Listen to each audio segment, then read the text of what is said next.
Iba yung sinasabi mo, medical condition. Kung may medical condition, sige nga, bigyan mo nga kami ng medical certificate. Iba yung sinasabi mismo na misis mo eh. Di ba kayo nag-usap? Sana nag-usap muna kayong dalawa. Ano bang palusot ang gagawin natin, sweetheart or darling? Mr. Chair. You lied. You may. lied. Paano ba kami maniniwala sa mga pinagsasabi mo? Senator Estrada is recognized. Thank you, Mr. Chair. The letter excuse of Mrs. Diskaya is totally unacceptable. Ang sabi niya, meron siyang meeting. This hearing is of national interest.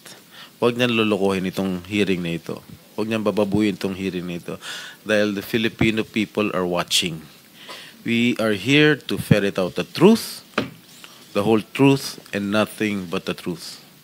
Yung sinasabi ni Mrs. Diskaya na meron siyang meeting, for me and I think for all of us, that is totally unacceptable.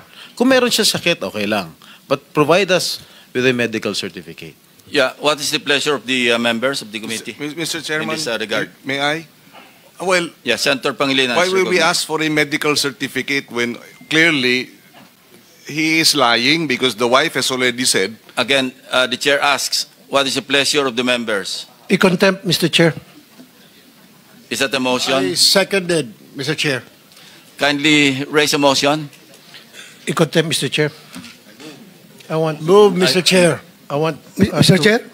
file him in contempt for lying. Kasi okay. Mr. Chair, quickly lang. Ganito na muna, no? Ipasyokos na muna natin. Just to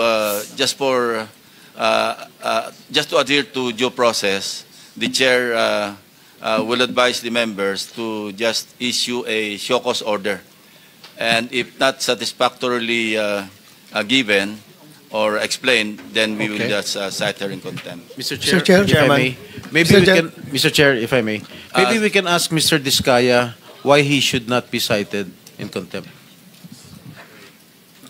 Your Honor, No, but the subject of this motion is Mrs. Diskaya. So, and she's not here. Mr. Chairman, Who are we citing in contempt of the committee? the one who is lying, Mr. the, Chairman. Mr. Diskaya. Yes. So, please explain. Your Honor, humihingi po ako ng pasensya po sa inyo.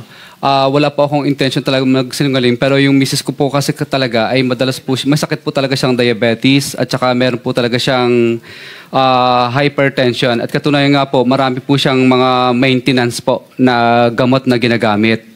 Opo. Mr. Chairman. Mr. Chairman. Yes, Senator Ontiveros. Lalo akong nalilito sa show cause ni Mr. Diskaya kung bakit hindi nyo po siya dapat i-cite in contempt for lying. Iba po ang heart condition sa diabetes, iba rin po yon sa hypertension, at lalong iba sa mag-a-absent sa hearing natin dahil lamang may meeting siya. So, lalo siya Okay, pong yeah. nalulunod sa baha nung mga mali-maling sagot taken, po well niya, noted, Mr. Chair. Senator. Mr. Chair, may we go back to the original motion, Mr. Chair? Yeah, Mr. Chair, ito lang sa akin simple lang. Very inconsistent yung mga pinagsasabi nitong si Mr. Diskaya. And then pangalawa, mag-asawa sila, imposible hindi niya alam, hindi sila nag-uusap tungkol doon sa health conditions ng silang dalawang magkasama. Very clear for me na tulad nga sinabi ni Senator Erwin, pinagluloko tayo nito, ginagawa tayong parang mga bata rito. There's a motion to cite in contempt of the committee, Mr. Diskaya. Any objection? Mr. Chair, Yes, Senator Marcoleta. na-override na po ba yung proposal nyo na show cause muna? O No, he has already explained. Because he's the subject of the contempt citation, or the motion at least, no? So we can rule on that. To be consistent, Mr. Chair, i-cite na rin natin for contempt si Yusek Cabral at saka si Secretary Remulla. Wala rin sila rin. They're not here, so they will be issued show cause orders. But in the case of Mr. Diskaya, he's already here, he's already explained, and it's up to the members of the committee to decide whether or not satisfactory yung kanyang explanation. But yes, we will issue show cause orders to the persons mentioned by the Honorable Marcoleta. Pero mamaya, Mr. Chair, meron ako mga katanungan sa kanya na makukontempt talaga to. Kahit anong mangyari before the end of Hindi this na, hearing, meron ng he will- pending motion. he will be cited. We'll rule on that. Sinisiguro ko makukontempt ito mamaya, Mr. Chair. Well, Kung hindi tayo thank you. makukontempt dito sa pagsinungaling niya dahil dun sa kanya misis, dito may hawak ng mga dokumento na makukontempt tong taon to at the end of the day. The Senate President is recognized. Yes, okay. I think your pending motion is not to cite him in contempt. It doesn't necessarily mean that we will be deciding on what to do with him after that. It's just merely citing in contempt for lying. So we'll take it at that at this point, and perhaps discuss later on what the decision of the committee is. But in the meantime, I'm giving up my 3 minutes to Senator Rizal. Not Point yet, of inquiry. Senate President. Point of inquiry, Mr. Chairman. I would like to clarify with Senator Marcoleta if he raised an objection, because I didn't quite get it. No, I'm not raising any objection. Thank you, Senator Point of Marcoleta. inquiry. So let's rule first on the motion, pending motion, before anybody else talks. No. So there's no objection. So, Mr. Diskaya, you are cited in contempt of this committee. Point of inquiry, Mr. Chairman. Yes, Senator Bam. Mr. Chairman, what is the penalty for not following a subpoena? Because as far as I know, Mr. Chairman, some of the resource speakers here are under subpoena. Pwede po bang magbigay lang ng excuse letter kahit nakasubpoena po kayo? Well, it depends on the committee. The committee decides on that as a collegial body. May I know that the contractors are under subpoena. Are the DPWH and the others also under subpoena, Mr. Chairman? Just to clarify, sino po ba yung nakasubpoena dito? Director General, can you address the question raised by Senator Bam? Mr. President, Mr. Chairman, before he is recognized, just Senator Pangilinan is recognized. just to respond to the question, if they have been subpoenaed and they have not appeared, then they will be asked to explain why they should not be cited either in contempt or that they be that a warrant of arrest be issued for them to be compelled to attend. That's the process now that we are observing. Hindi ko naintindihan masyado. No, if they have been subpoenaed and they fail to appear, then they are given the opportunity to explain why they should not be either cited. And it is up to the body arrested. to decide whether the explanation is valid or not. That is correct. That is correct. That is correct. So there's a pending motion. No. The chair has already ruled on the motion. So you're hereby cited in contempt of the committee, Mr. Diskaya. All right. So, Mr. Chair. Senator De La Rosa. Yes, sir. Thank you, Mr. Chair. Since the motion was already acted upon by the chairman, another motion coming from this humble representation that if Mrs. Diskaya was subpoenaed and he failed to be present here today with a very, very lame excuse, can this humble representation move for the citing in contempt of Mrs. Diskaya? She's not here, so we'll issue a show cause order first. Show cause order. Thank you, Mr. Chair. Thank you. So, Mr. Chairman, according to the Secretary of the committee, the contractors named were subpoenaed, no? But the officials were not. They were merely invited. You know ba? All were invited. All were invited. Because none has been absent yet. But we issued a subpoena to Sige. Diskaya. Please say it into the microphone. We issued, your committee issued a subpoena to Sistecom to address to Pacifico Diskaya about the ledger that he was talking about in one of his testimony. Now he has sent a letter saying that while he may be here, he cannot comply because he still has to read those and he has to consult a lawyer about how to dispose of that so-called ledger.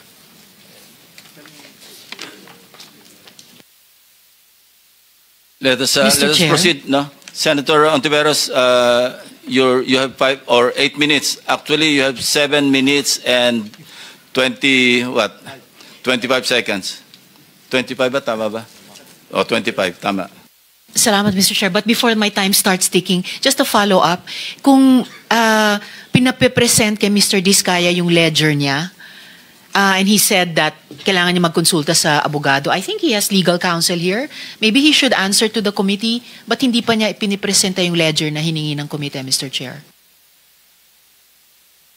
Mr. Diskaya?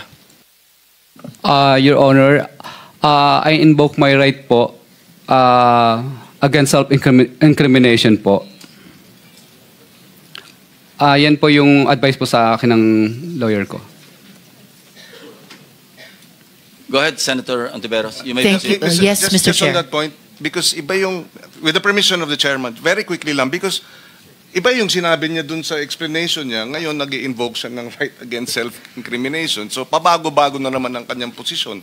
Sabi niya din sa sulat sa Blue Ribbon Committee, ikukonsulta muna niya yung lawyer niya dahil kailangan pa niyang pag-aralan. Ngayon, panibago. Maybe he should put in writing that invocation also, Mr. President, just to respond to the earlier inconsistency do sa sulat niya. Pabago-bago, Mr. President. Can we defer decision on this particular issue so we can proceed? Because some resource persons need to get out or leave by noon time. So, Senator Riz Ontiveros, you may proceed.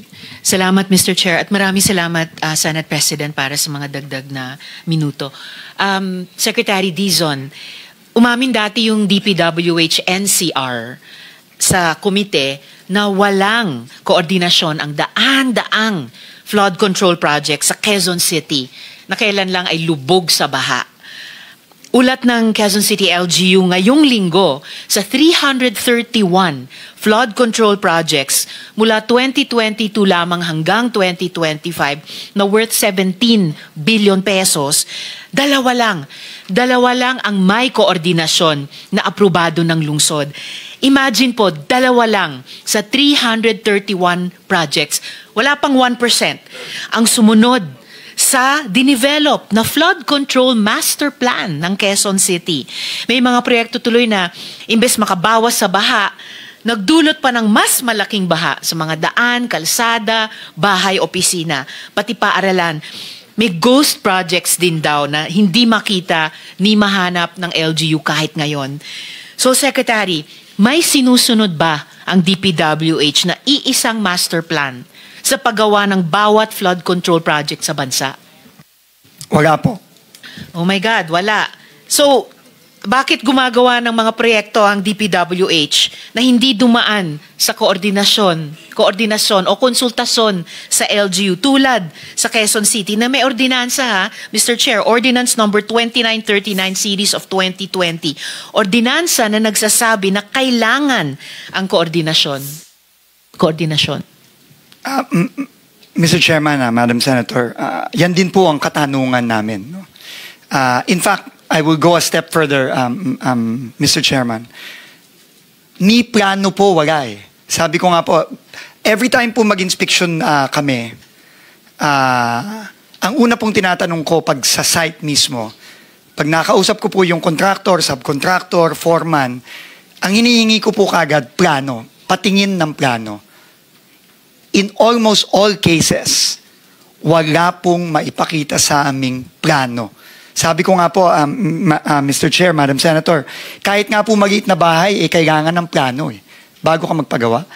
Siguro naman po itong mga daang milyong flood control projects, dapat may plano.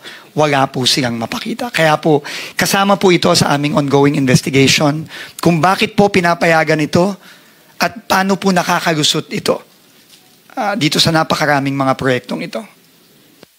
And for the record, Mr. Chair, sinabi na po ng Quezon City government, mayroon po silang flood control plan. Yan din po yung bahagi ng sagot ni Mayor Joy Belmonte dun sa alok ni Ramon Ang tungkol sa flood control. Pinasalamatan niya yon at sinabi, in fact, meron po kaming city flood control master plan na pwedeng makuha yung suporta mula sa private sector.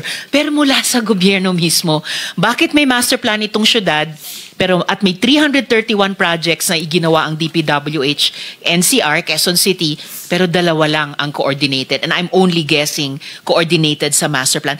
Ganyan din po ba ang kalakaran, Secretary, Mr. Chair, sa ibang mga syudad o lalawigan tulad ng Bulacan at iba pa?